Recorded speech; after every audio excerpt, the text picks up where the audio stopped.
자, 이제 1장 총칙 들어가도록 하겠습니다.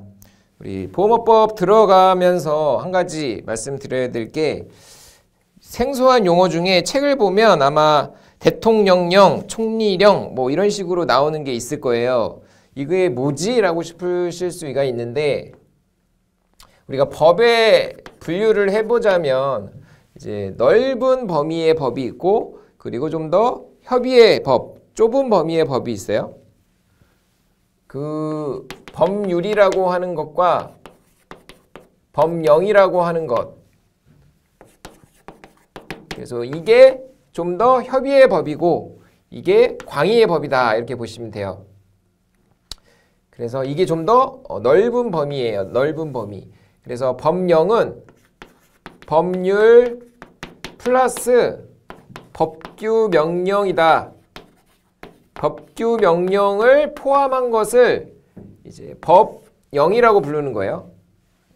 예를 들면 법률은 딱 지정이 돼 있죠. 무슨 법. 그래서 뭐 금융 소비자 보호에 관한 법률 뭐 이런 식으로 금융 소비자 보호에 관한 법률이라든지 뭐 개인정보보호법 이런 것처럼 딱 지정이 돼 있어요.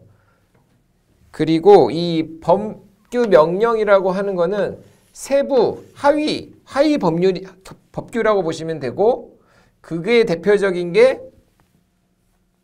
대통령령, 총리령이라고 불러요. 그 위에는 이제 국회가 있겠죠. 그래서 이 국회에서 제정하는 법이 있으면, 입법을 하면 그 하위 세부 법규 명령이 따를 수가 있는데, 대통령령이라고 하는 것이 우리 보험업으로 치자면 이게 보험업법이고, 대통령령은 시행령이에요. 그리고 총리령은 시행규칙.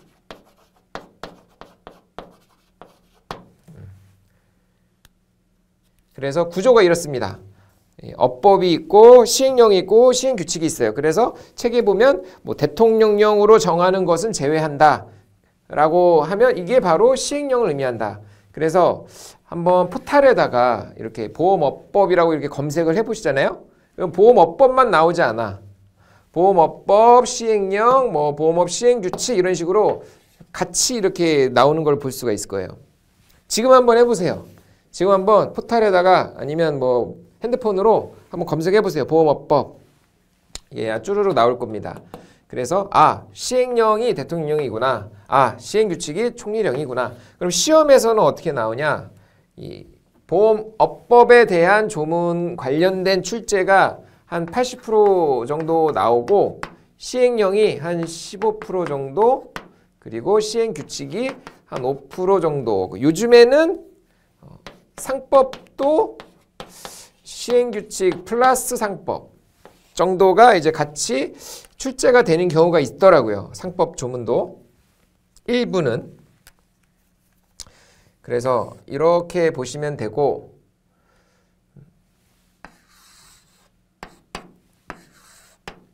그래서 책을 공부하실 때도 보험업법이 당연히 주된 타겟이죠. 시험 출제 범위에. 하지만 시행령도 일부는 이제 출제가 될 수 있다라고 해서 중요한 것들, 좀 많이 출제가 되는 것들은 같이 보셔야 돼요. 같이 보셔야 되고, 금융소비자보호법도 그럼 나오냐? 그건 안 나온다. 금융소비자보호법. 요거는 아직까지는 출제가 안 되고 있어요. 근데 앞으로는 또 모르지. 이 금융소비자보호법은 보험도 하나의 금융상품이다. 그래가지고 이 금융소비자보호법이 제정이 되면서 보험업법에 있던 일부의 내용들이 일로 이전이 된 게 있어요. 모집 파트에 특히 있습니다.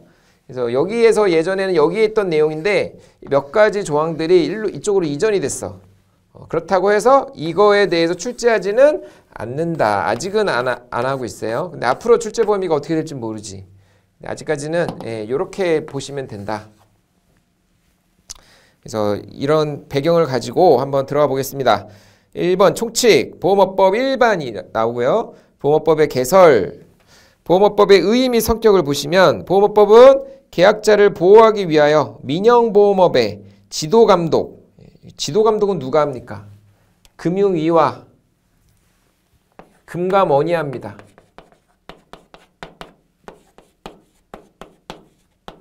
이게 지도감독의 주체예요. 금융위는 행정기관이고 금감원은 특수법인입니다.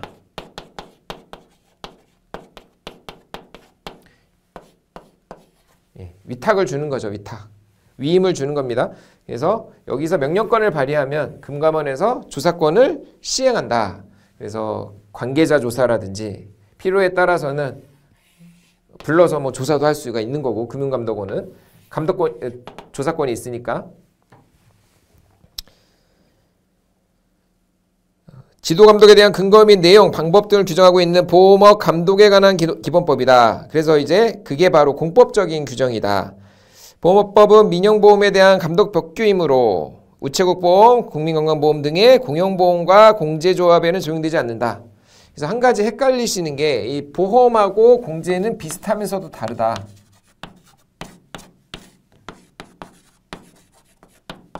그래서 이 공제가 대표적인 게 뭐 우체국, 새마을금고,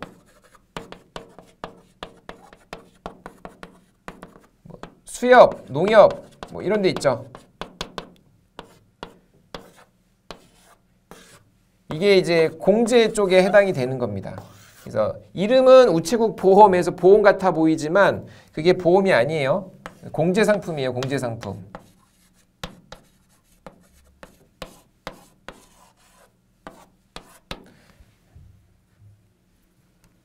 그래서 이 공제 상품은 보험업의 감독 관리를 받지 않는다. 그래서 이거 착각하시면 안 되고, 그래서 보험회사들은 금융위원회, 금융감독원에 그래서 분쟁 같은 거 생기면, 우리 소비자와 보험회사 간에 분쟁이 생기면 금융감독원에다가 민원을 넣습니다. 하지만 만약에 예를 들어서 우체국이나 새마을금고에서 분쟁이 생겼다. 그런 경우에는 이 민원 관리 기간, 분쟁 조정 기간이 달라요. 공제 쪽은 다 달라. 특히 자동차 보험에서도 택시 공제, 화물 공제 뭐 이런 데 있죠. 버스 공제 이런 거.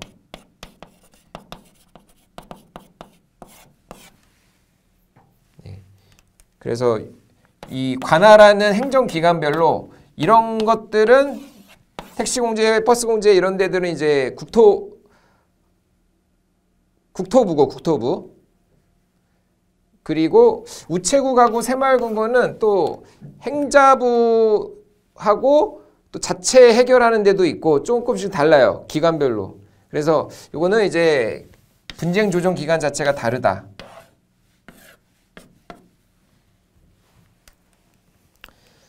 자, 성격에 대해서 보험법 공법적 규정이 혼합되어 있으며 이중 사법적 규정은 상법에 대한 특별법의 지위를 갖는다.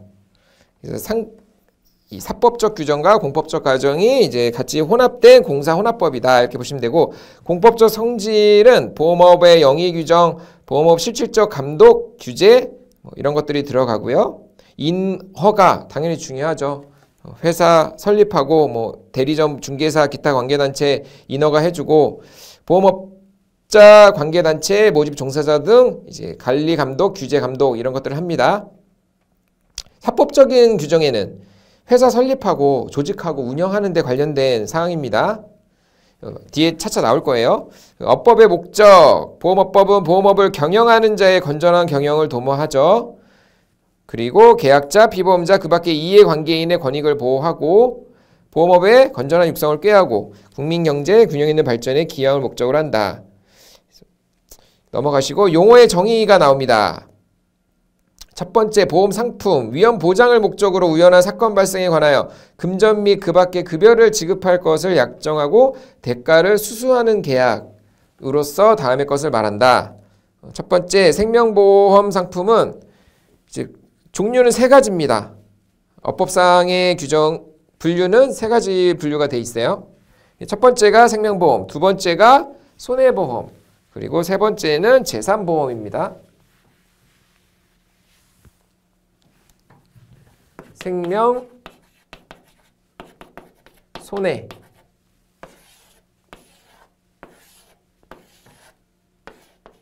그래서 생명보험의 근간은 정액 지급이에요. 정액 보상. 사망하면 얼마 준다. 딱 정해졌잖아요. 그리고 손해보험의 근간은 실손보상입니다. 실제 손해만큼 준다. 우리 불났어, 화재 났어, 또는 뭐 자동차 수리비 발생했어. 이런 것들에 대해서는 현재의 가치만큼 복원시켜주는 실제 손해를 보상하는 게 손해보험의 개념이에요. 그래서 이것과 따르는 연관되는 게 이제 이득금지의 원칙도 있죠. 실손보상을 하게 되면 이득금지 원칙. 실제 받은 손해보다 더 큰 이득을 취할 수 없다. 근데 여기에 이제 둘 다의 성격을 조금씩 갖는 게 바로 재산보험이다. 그게 상해, 질병, 간병. 이게 세 가지가 재산보험의 영역으로 둘 다의 성격을 약간 가져요. 그래서 진단금을 정액으로 줄 수도 있고, 그리고 또 실비보험 있죠. 실비보험. 실비보험 같은 거는 상해 질병에 대해서 또 실제 손해만큼 보상해 주는 거고, 두 가지의 성격을 약간 다 갖고 있다. 그래서 둘 다 할 수 있어요. 생명보험사도 산보험할 수 있고 손해보험도 산보험할 수 있어요. 그러다 보니까 이 산보험이 진출해서 만들 수 있는 상품들이 보장성 보험이라고 얘기들을 많이 해요. 우리 사람의 생사를 관할하잖아. 다치거나 병 걸리거나 뭐 이런 것들에 대한 생사를 관할하는 것들이 바로 보장성 보험. 삶의 라이프 스타일에 맞춰서, 라이프 사이클에 맞춰서 살면서 뭐 나이가 많아질수록 좀 더 질병에 걸릴 수 있는 확률이 높아지잖아요. 그런 것들에 대한 리스크 대비가 바로 보장성 보험이다. 보장성 보험의 반대는 저축성 보험입니다. 이거는 이제 참고로 알고 계세요.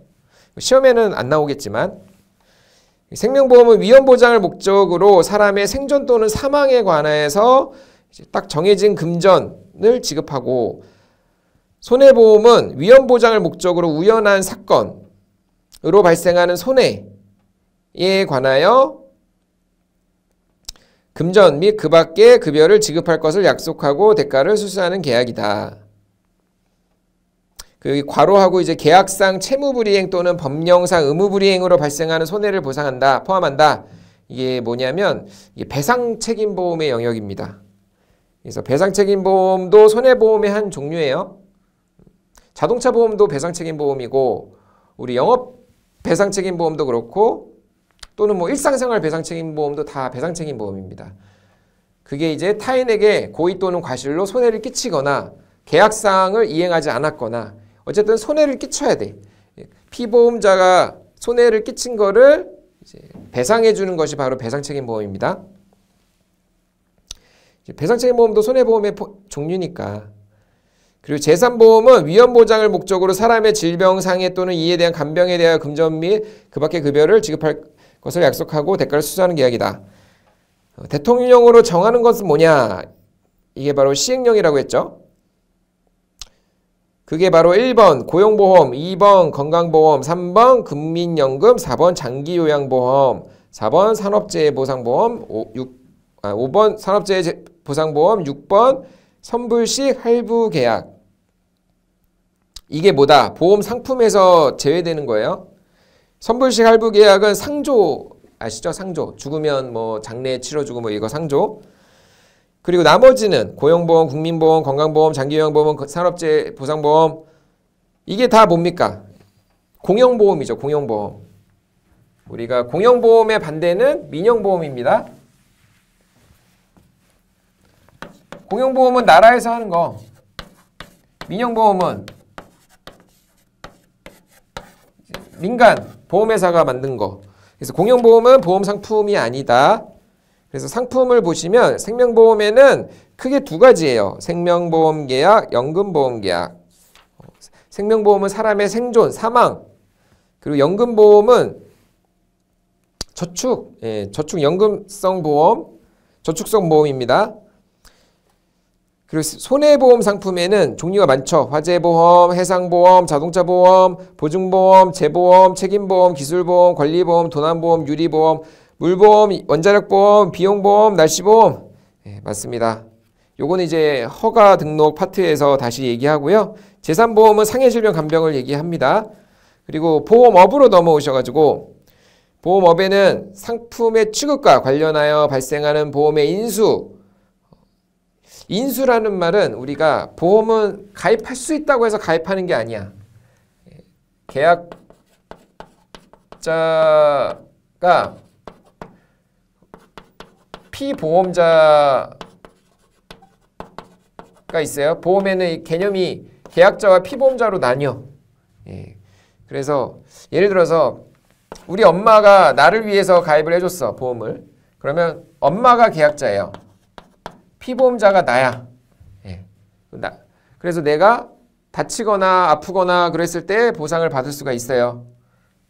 그런데 문제는 내가 원래 좀 선천적으로 좀 이상이 있어.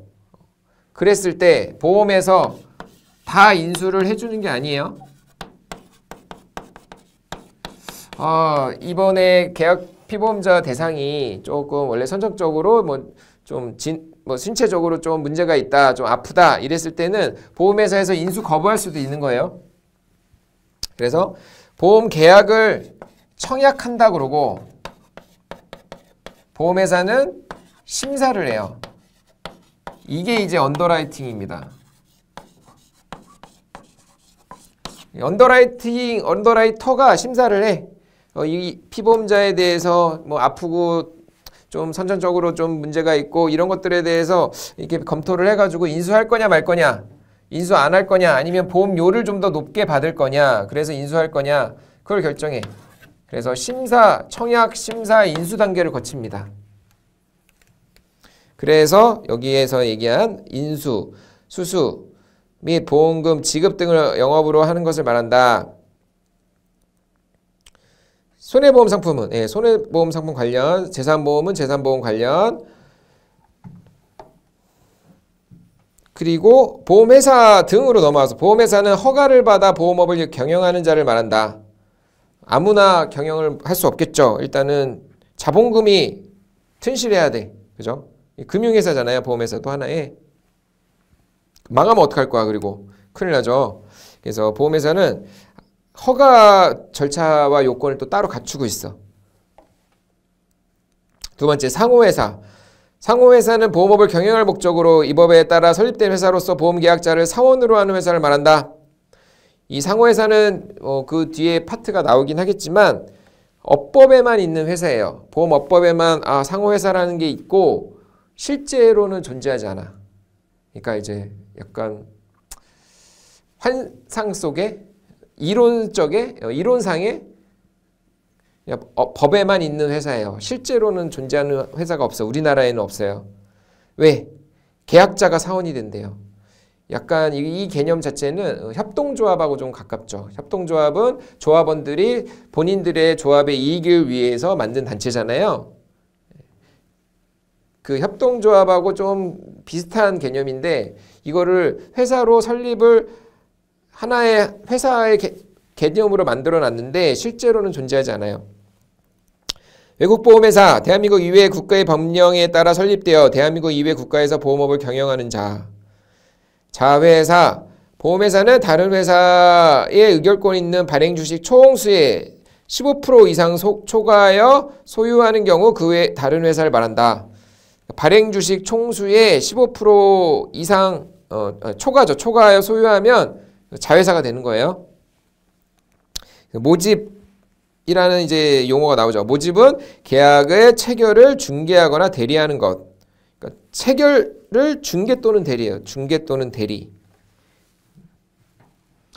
그래서 중개와 대리는 조금 성격이 다릅니다.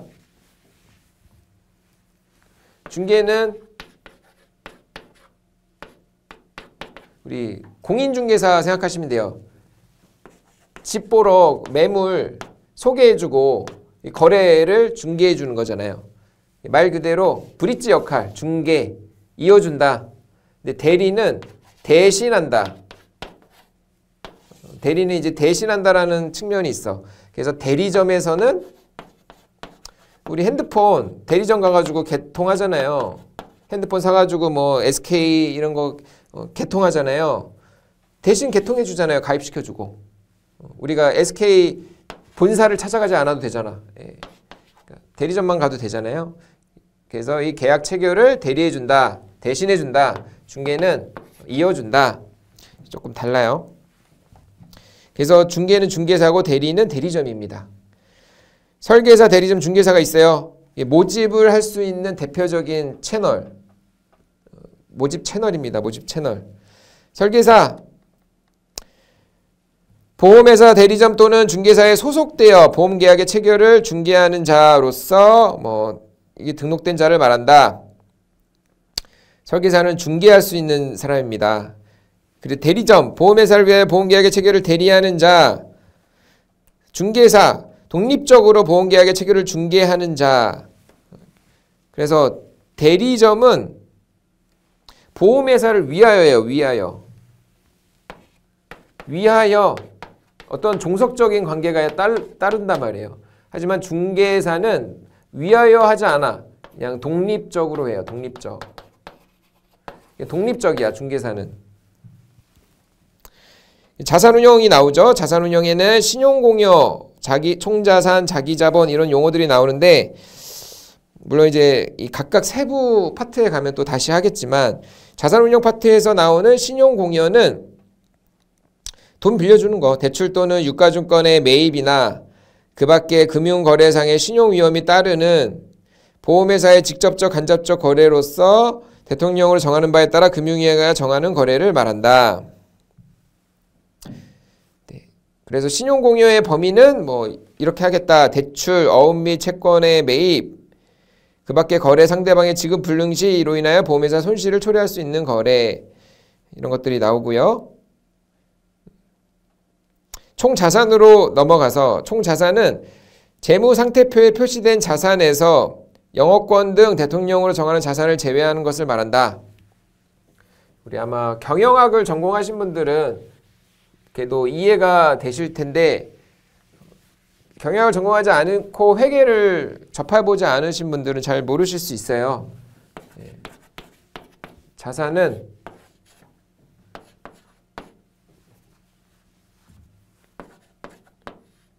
자본, 부채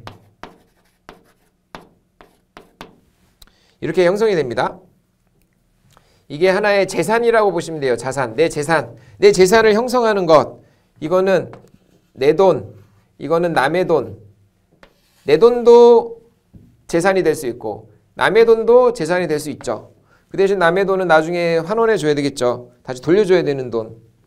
그리고 이 자본에는 자본금도 있고, 자본금은 회사 설립할 때 내 투자금, 종잣돈, 그게 자본금입니다. 자본금도 있고 자본잉여금이라고 있어요. 자본을 통해 발생한 부가수익, 그리고 이익잉여금도 있고, 영업해가지고 발생한 수익. 그래서 이 잉여금들도 결국에는 이 자본에 들어간다. 이 자본은 자기 자본이라고도 얘기해요.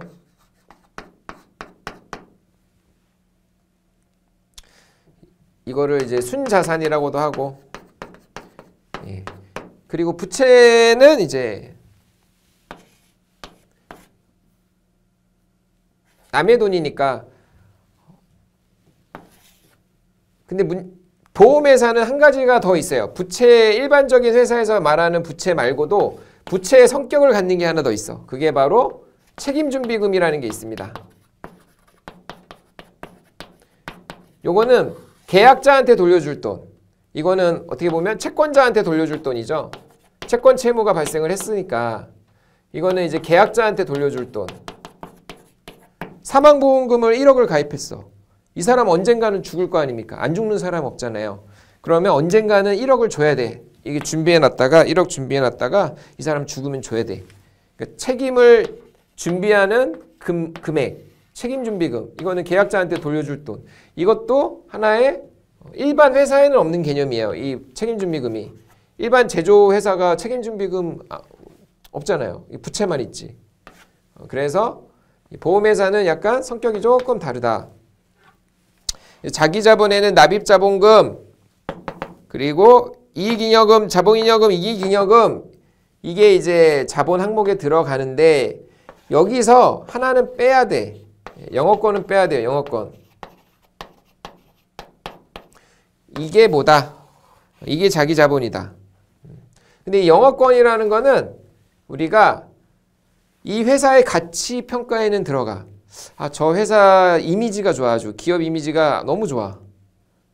우리 유재석 같은 사람은 기업은 아니지만 브랜드 이미지가 너무 좋죠.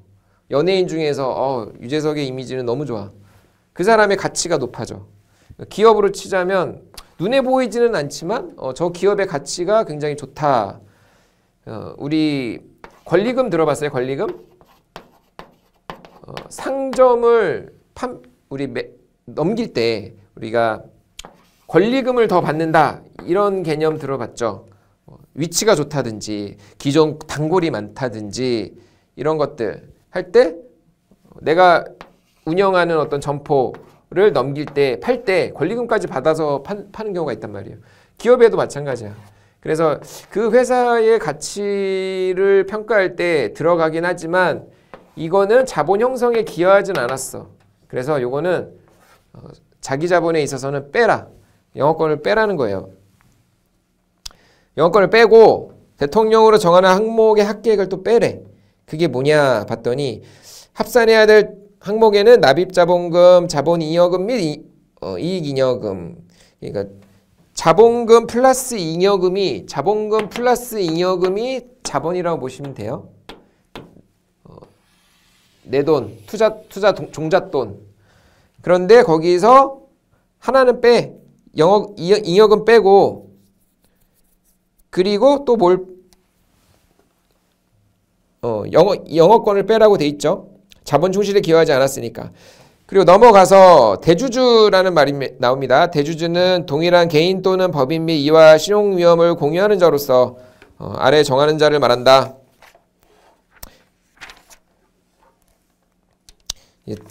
대주주에 이제 동일 차주가 있고 대주주가 있죠. 사실 별로 이 대주주가 뭔지 뭐 동일 차주가 뭔지 이러한 정의에 대해서 우리가 알 필요는 없어요. 그냥 그래 최대주주에는 최대주주와 주요 주주로 구성이 되는구나. 최대주주는 본인 또는 그와 특수한 관계가 있는 자가 누구의 명의로 하든 자기의 계산으로 소유하는 주식을 합하여 그 수가 가장 많은 경우 최대주주가 된다. 주식을 가장 많이 소유하는 사람. 근데 이제 본인뿐만 아니라 특수관계에 있는 자까지 포함이래요. 그 특수관계에 있는 자는 뭐 혈족, 인척, 친족, 뭐 직계, 존속, 비속, 우리 가족, 나뿐만 아니라 우리 가족이 주식을 보유하고 있으면 같이 본다는 거예요. 그게 이제 최대주주의 조건이 될 수 있다. 주요 주주는 누구 명의로 하든 자기의 재산으로 의결권 있는 발행주식 총수의 10% 이상 주식 소유한 자. 그게 이제 주요 주주다. 그리고 보험계약자를 보시면 보험계약자에는 전문보험계약자가 있네요. 전문보험계약자는 계약에 관한 전문성, 자산규모 등에 비추어 보험계약의 내용을 이해하고 이행할 능력이 있는 자로서 다음에 어느 하나에 해당하는 자를 말한다. 전문보험계약자가 있으면 반대되는 게 뭐냐면 일반 보험계약자예요. 일반 보험계약자는 우리 같은 사람들, 일반인들을 제외한 전문보험계약자를 제외한 나머지가 다 일반 보험계약자라고 보시면 되고 전문보험계약자는 보험에 대해서 잘 알 것 같아. 금융에 대해서 전문가가스러워. 전문 집단이야. 그리고 규모나 이런 것도 굉장히 커. 그게 뭐냐? 국가, 한국은행. 한국은행 또는 이제 금융기관. 금융기관 중에서 이렇게 대통령으로 정하는 금융기관. 보험회사, 금융지주회사, 농협협동조합중앙회, 산림조합중앙회, 상호저축은행 및 그 중앙회, 새마을금고연합회, 뭐 각종 금융회사들이 다 들어가 있는 거죠. 수산업협동조합중앙회, 신용협동조합중앙회, 여신전문금융회사, 은행, 금융투자업자. 근데 금융투자업자 중에서 겸용금융투자업자는 제외래요. 그리고 위에 이제 여신전문금융회사, 카드회사를 의미합니다. 여신은 이제 돈 빌려주는 거, 수신은 이제 예금 수취하는 거.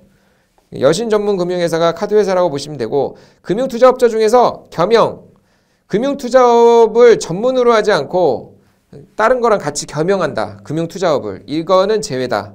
그러니까 전문적으로 금융투자업만 하는 회사는 뭘로 보겠다? 전문계약자로 보겠다.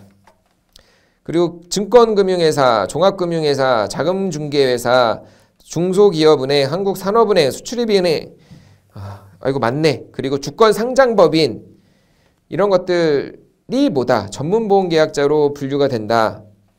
그 밖에 대통령으로 정하는 자, 지방자치단체, 모집을 할 수 있는 자, 보험협회, 한국자산관리공사, 금융감독원, 정리금융회사, 한국예탁결제원, 기타 등등등등 많죠. 기술보증기금, 신용보증기금, 한국투자공사, 공제사업을 하는 법인 엄청 많네요.